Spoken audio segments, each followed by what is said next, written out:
올해 9월 23일 기후정의 행진에 참여하실 분들은 기후정의의 말들 한번 꼭 읽어보시면 좋겠습니다.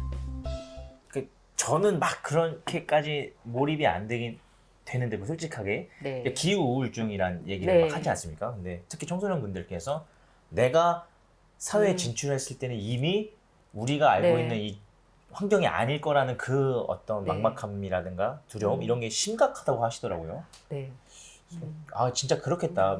왜냐면 어쨌든 나는 미래에 이런 걸 하고 싶어라고 했는데 네. 지금과 전혀 다른 굉장히 네. 척박한 환경이라고 하면은 꿈을 꾸는 네. 것 자체가 힘들 수가 있잖아요. 네. 그래서 실제로 기후 우울증이 심각할 수도 있겠다 뭐 이런 생각이 들었어요. 정말 20대 또 청소년 보면 이런 얘기 가끔 해보면 우리가 늙어서 죽기 전에 지구가 멸망하는 거 아닐까요? 이런 얘기도 반 농담처럼 얘기하기도 하는데 그게 진짜 농담이 아니라 진짜 마음속으로 특히 젊은 세대일수록 그런 생각을 하겠구나 네네. 라는 생각이 들어요.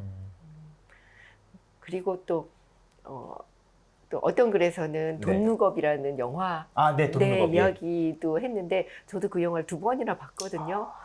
그래서 그런 영화를 보면서도 그렇고 그런 영화를 봤을 때 특히 젊은 세대일수록 와 정말 남 얘기가 아니네. 당장 닥친 이야기네.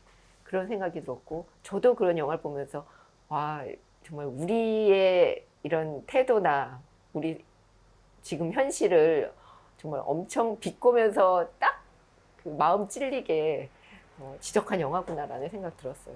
이게 돈룩업이 네. 행성이 충돌할 것을 네.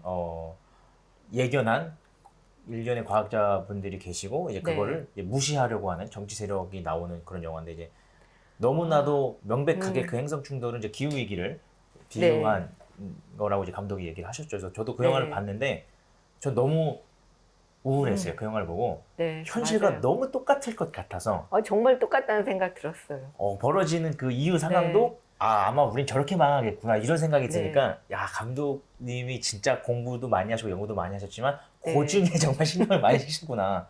네. 너무 똑같을 것 같은 거예요. 네. 이후 벌어지는 게. 그래서 뭐 이건 스포일러가 아니니까 결국 망하죠. 결국 네. 망하는데 저렇게 우리는 결국 저런 품위 네. 있는 멸망을 그냥 기다리는 수밖에 없겠다 뭐 이런 생각이 들었어요. 특히 그 영화를 언급한 분의 글에 이런 이야기가 나와요. 그래도 그 영화의 그 마지막 멸망은 우리보다 나은 것 같다. 거기는 한 번에 다 공평하게 그쵸. 한 번에 네, 멸망하는데 우리 닥친 기후 위기에서는 그렇죠. 사회적인 약자, 소수자 이런 사람들부터 먼저 괴로움을 당하고 고통을 당하면서 죽어갈 거다라는 얘기를 했을 때 이 기후정의 행진에 많은 사람들이 참여한 평범한 사람들이 많이 참여한 이유가 이거겠구나라는 생각이 들었어요.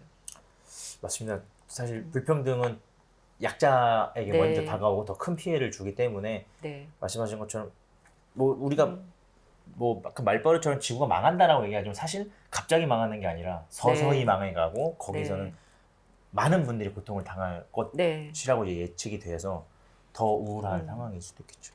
저도 좀 인상적인 부분을 몇 가지 말씀을 드리고 싶은데요. 이제 말씀하신 그 고등학생분께서 말씀하신 거랑 좀 연결이 되어 있습니다. 98페이지 나오는 이제 전교조 교사 모임에서 하태용 님이 말씀하신 건데 저는 이제 이 내용이 공감이 되면서도 막 여기 이 표현이 나옵니다. 제가 기후위기에 대해서 매우 공감하면서도 거북한 말이 있습니다. 먼저 교육이 중요하다는 말입니다. 100번 맞는 말입니다. 그런데 간혹 미래 세대의 책임을 미루는 느낌을 받을 때가 있습니다. 그러니까 이게 사실 저도 이런 얘기 하면은 교육이 중요하고 우리가 또 제가 또 청소년 정치 참여 기자를 쓰지 않았습니까? 청소년 분들에게 더 많은 정치 참여가 필요하다, 중요하다, 한국 사회를 위해서도 얘기를 하지만 마치 지금의 기성세대 분, 사실 저도 이제 기성세대가 되어버린 것 같은데 마치 책임을 회피하는 것처럼 들릴 수도 있겠다 이런 생각이 들으면서도 그렇다고 이것도 안 할 수는 없고 되게 좀 딜레마 같겠다. 특히 이 교사분께서는 더 그렇겠다 이런 생각이 들었거든요. 학생들을 만난 입장에서 그러실 것 같아요. 201페이지에 기후위기 기독인연대라는 단체가 있습니다. 제가 알기로는 단체에 2명밖에 없는데 그 대표님 중에 한 분이 또 범인대분 또 크리스찬이기 때문에도 뭐 크리스찬이었던 적이 있던 사람인데 그러니까 이분이 이제 어떤 말씀 하시냐면은 저는 이제 되게 감동적이어서 이 부분을 좀 말씀을 드리고 싶은 건데 제목 자체가 하나님은 저 높은 곳에 앉아 있는 결정권자들이 아니라 네. 낮은 곳에서 기후 정의를 위해 싸우는 우리들과 함께 하신다고 생각합니다. 네. 라는 이제 제목이고 뒤에 부분은 이런 얘기가 나옵니다. 여러분 우리가 계란으로 바위를 치는 것처럼 느껴지고 기후 위기는 막을 수 없는 것이라고 무력감에 쌓여 계신 분들도 많을 것 같습니다. 하지만 우리는 기억해야 합니다. 어둠은 빛을 이길 수 없습니다. 우리의 옆에 있는 분들의 얼굴을 보며 혼자가 아니라는 마음을 오늘 잘 담아 가셨으면 좋겠습니다. 그러니까 사실 네. 제가 돈루금 얘기를 했지만 뭐 요즘에는 그런 얘기를 하죠. 기후 재난 적응을 해야 된다. 네. 왜냐면 이미 막을 수 없고 여기서 어떻게 우리가 대응하고 적응하고 최소화할 것인가를 고민해야 네. 된다는 얘기를 하잖아요. 사실 무력한 느낌을 받을 수밖에 없을 것 같아요.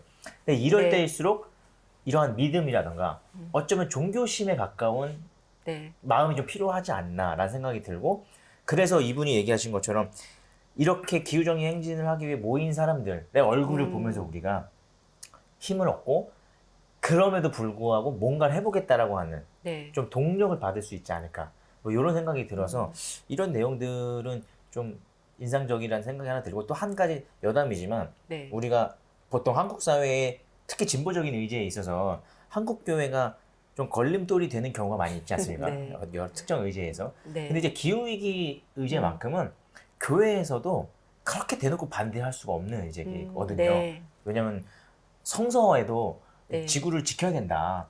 네. 이제 그 신이 인간에게 이 지구를 잘 지키라고 명령을 했기 때문에 이거는 네. 그 신학적으로도 좀 접근할 수 있는 부분이 있다고 저는 생각을 하거든요. 네. 그래서 요 교회 다니시는 분들을 잘 이렇게 활용을 잘 설득을 하면은 네. 요 기후 운동에 또 함께 할 수 있지 않을까 또 이런 생각도 있습니다. 제가 2019년에 이제 대학로에서 그때 기후정의 행동 그 행사에는 참여했는데 그때 수녀님들도 네네. 참여를 많이 하셨어요. 네네. 깃발도 아주 예쁘고 정성스럽게 만들어서 갖고 행진을 같이 했는데 그런 모습이 그냥 이제 이렇게 성직자들이 같이 한다는 것 자체가 굉장히 든든하기도 하고 좀 마음이 뭉클하기도 하고 좋더라고요. 네네. 아무래도 그 종교적 네. 권위라고 하는 게 네. 어느 정도는 아직은 살아있기 때문에 네. 말씀하신 것처럼 그 권위에서 오는 어떤 연대의 힘 이런 게 네. 있는 것 같습니다. 또 기후정의의 말들이라는 책은요. 기후정의가 어렵지 않습니까? 그래서 그 어려운 것을 설명하기에 난감하신 분들 내가 이걸 어딘가 설득해야 되는데 뭔지 잘 모르겠다 하시는 분들이 참고하시면 참 좋은 책입니다. 꼭 사서 읽어보십시오.